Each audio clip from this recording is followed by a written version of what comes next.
Hi, I'm Harry Bentivania Lichenstein. I want to say first of all that this has been a really great conference because of the quality and the importance of what has been said. Lots of things that have been said are wrong and shouldn't be happening and shouldn't have happened. That is true, but it's important that these things get out. I want to also say that I've heard a lot of things about the system and all. Now, this has been a very successful conference, but we have to get more people into this. If everyone here found 5 people they know who could be a part of this movement, grassroots, real grassroots level, and eventually we'd be asking them to each get 5 people and them to get 5 people. We have to make this grow. So that's one idea I had. The quality is here, but let's get a bigger conference with the same quality not lost. Because if you're going to get change where the evil things we've heard are stopped, it's going to be through making the movement expand. Now, about the whole thing that we've been talking about of mental illness. First of all, mental illness doesn't exist.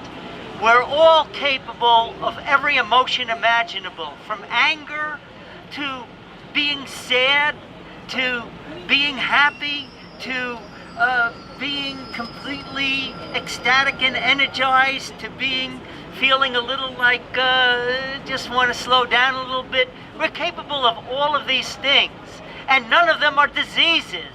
Your emotions are not diseases. Now, they talk about chemical imbalances. There is no such thing. Before drugs are taken, there's no human being that they can find any chemistry different from them and anyone else. The drugs that they're giving people are causing their chemistry to be different.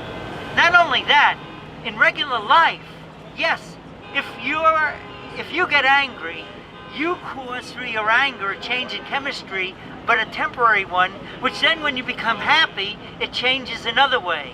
As a matter of fact, when good actors really take on the emotions they're acting, their brain chemistry has those temporary changes. They change the way it goes with happiness to anger to sadness and everything else.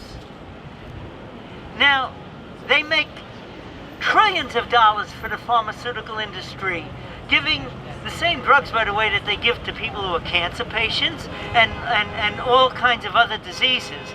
But that's a different story, and they don't help them any more than they help anyone else with diseases they don't have.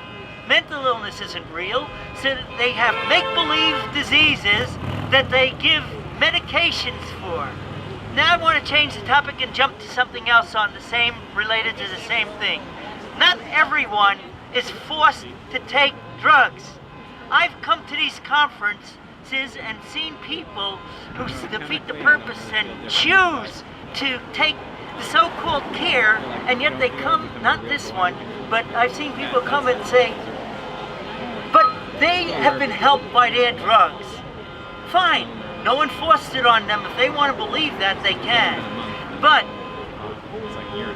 encourage people not to see psychiatrists. If they need help, talk to their friends, talk to someone they can trust, talk to people who might be knowledgeable, who would be able to help them think about what's bothering them that they want to really deal with in a real way.